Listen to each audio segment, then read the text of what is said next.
So say I meet you at a party, any type of party, social gathering, where we're introducing ourselves and asking our names and what we do. When I introduce myself to you and to most people and say my title and what I do, I get one of two responses. Oh, so you ask people for money? Or I get the, oh, that nice nod and smile thing that means you really don't understand what I do and you really don't want to ask because you think I might ask you for money. And I understand that. I get it, because alumni relations isn't a profession people hear about. Preschool classes don't have kids saying, I want to be a doctor, I want to be a lawyer, I want to be an alumni relations professional. It doesn't happen.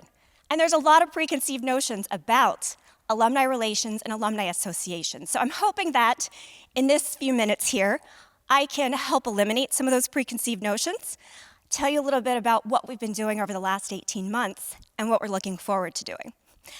So let's start with the basics, a Latin lesson. Please don't swipe yet. Graphics, fun Latin lesson. I'm a visual learner. This saved me when I first started in alumni relations. So the word alumni comes from the Latin word alumnus, which means a former student or graduate of a university. University was even in that initial definition. And so you see alumnus and all the plural forms of it, and being that it is a dead language, we now use things like alum and alums, and maybe in 10, 20 years we might not even use these. But for today's intent and purpose, alumni, collectively, it's a group of former students, graduates of a university. Now let's talk about association. We'll go a little more modern here. Thank you, Google. So with association, look at this. University is even listed as one of the examples. That's how closely tied these words are to each other. But I think the biggest thing I want you to notice here is a group of people organized for a joint purpose. The group of people, the alumni, the former students and graduates of the university, organized for a joint purpose. The joint purpose is the university. So it's people coming together for the university. And alumni started doing this well before it ever became a thing, an association. They would get together, they would reminisce and talk about good times.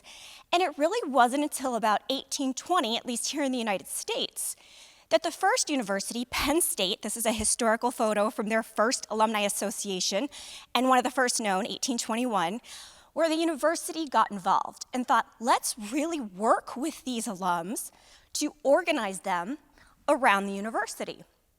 And I want you to take a look at that banner, to the success and future prosperity. And yes, they are definitely having a good time, but to the success and future prosperity of what? To themselves, yes, but to the university. And so that is exactly where modern alumni relations evolved from. It was for alumni coming together around the joint purpose of the university. Why? To ensure the success and future prosperity of the university. And suddenly, universities all across the US started getting in on this. Miami, we organized our first alumni association in 1930. And as the 20th century started to move on, alumni associations really started to get more organized, so much so that the organization part really started to become the focus. And you started hearing words with alumni association like dues. That's where the money part comes in, right? Membership, benefits, are you a member? Very exclusive sounding terms. And the alumni associations became these entities full of themselves, really machines trying to generate recognition and support and dues-paying memberships. And quite honestly, I feel like we, and I mean the royal we, all universities, not just Miami, we lost our sense, we lost our purpose. That simple purpose, those two things. It's the people and the place. The people who come together to celebrate and ensure the future success and prosperity of the university. Miami's two unique value propositions are its people, faculty, staff, students, alumni, and this place, Miami University, red brick buildings, Oxford, Ohio. And you're going to say, Kim, all universities have those things, and they do. That's why it makes it so hard, or maybe so easy, to choose where you want to go to college. Because academics, yes, they have their standing too, but you know you are in the right place when you step foot on that campus and you start to meet those people. And I think that each of you looking at these photos, or if I say, think about that favorite professor, think about that first fall time you saw Slant Walk with all those leaves changing. Those bring back memories of your Miami experience. And that, the people and the place, that is what is so unique and what is such a great thing about being involved with a university beyond your 4 years here. And that's what we tell our prospective students. You're going to come to Miami, you're going to create your own Miami experience. When I first started here, I didn't go to undergrad here, so I had no idea what people were talking about. And I said, so where is this definition of a Miami experience? Is there a checklist I need to do? Is there something I need to write down? And they said, no, it's a feeling. It's a thing, and it's going to be unique to you. And 12 years and a degree later, I get it. And my Miami experience is different than hers, than his, than theirs. We all have them. And again, as I said, we tell our students, this is what makes it so great. You're going to have this great experience and bring everybody together. And for 4 years, we pushed that. And then for the rest of their lives as alumni, we were very narrowly defining what their experience should look like, what benefits they were going to get, how they were going to get them. Where the truth of the matter is that if we looked at the alumni experience just like we did the undergraduate experience and allowed people to choose how they built their own alumni experience, we will build a much more prosperous and successful Miami that will really get this influx of alumni time.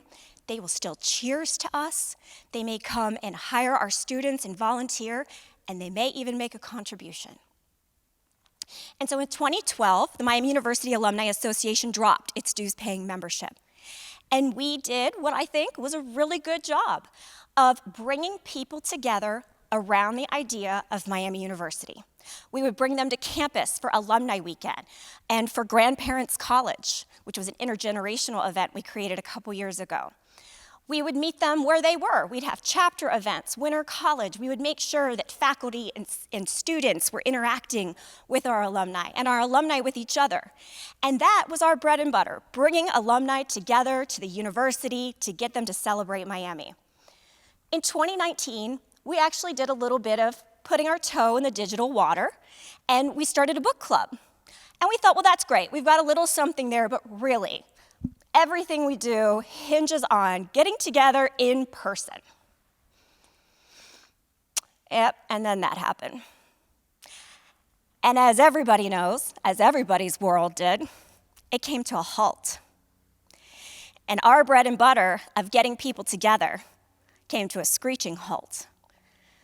In just a couple days, we had to take 45 events over 6 weeks that had taken months of planning. They were on campus and off, and cancel those.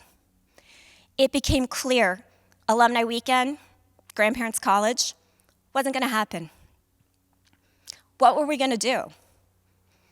And this is where my team had to drop their preconceived notions. We had gotten so ingrained that association, organization was the key, in person. We had to be right there. But really, if we just focused on Miami and our alumni, how could we meet them in another way? We could still bring them together. And so we had to drop those preconceived notions of how we've always done things and what the Alumni Association should look like. And we decided to bring it to our alumni virtually.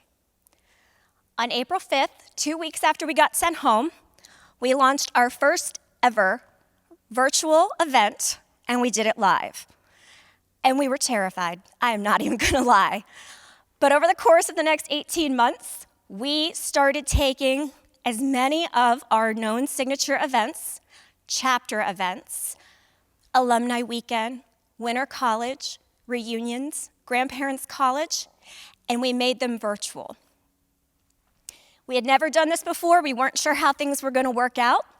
But we went ahead and did it. We jumped right in, and we offered all of these programs, some of them very interactive, others more passive, at different times, different levels, different availability. In the summer of 2020, the president brought several of us across the campus together and said, "I'm really worried about our alumni. How can we help them out? Many people are losing jobs, people are thinking about changing jobs. How can Miami help them at this time?" I was really touched by that because it really got to that point about the people and the place. We need to be there for them when they need us, and how they need us. So working with the Farmer School of Business, we created a mini MBA program in just 2 months. It's the first of its kind to ever be developed and offered free to alumni, not just at Miami, but anywhere. And we put that online. And with all of this, we crossed our fingers, closed our eyes, and hoped it was going to go okay. And it exceeded our expectations. We did 248 events over the course of the time, about 15 a month, which is actually what we were doing pre-COVID time in person. But the numbers that we hit were numbers we had never seen before. It would have taken us years to hit these numbers with in-person events. We were reaching audiences we had never reached before. When somebody sees an event, the preconceived notion is, that's not for me. But in the virtual environment, people were not afraid to participate. They decided they could peek in virtually. And then they found that they liked it. And they maybe came back to the next one. In addition, our virtual events were drawing alumni of all ages and all around the world. We had an event one night where we had alums from the class of 1948 all the way up to alumni from 2020, plus parents, current students, and future students, prospective students. Again, reaching levels we just didn't think was possible when we had our earlier preconceived notions of what an alumni association looked like and our events should look like. The mini MBA was a huge success. To have a more than 50% completion rate for a MOOC, a massive online open course, is unheard of, even when it's free. But our alumni, they appreciated what was there. They knew how valuable Miami was to them, and they came to our programming when we brought it to them. And I really do want to take a minute to thank the faculty, staff, and students who worked with us over the course of the last 18 months. Your lives were turned upside down as well with a new way to teach, a new way to learn, and yet you were there to help us out, and I can tell you, I saw it in the faces of our alums, I saw it in the comments that came through. They know that the future success and prosperity of Miami is in the right hands. So thank you for being there and working with us over this time. So what did we learn? I hope we learned to drop some preconceived notions here about an alumni association. As I said, my team had to. We had to drop those so that we could try new things. And I hope it doesn't take a pandemic to make us do that again. We are gonna look at all of our events going forward in a different light. We know we can reach our alumni virtually. We know that still nothing beats being together in person. But what about doing a hybrid event? What about our signature events that we could do to make them more inclusive, to make people look at that event and say, hey, that might be for me?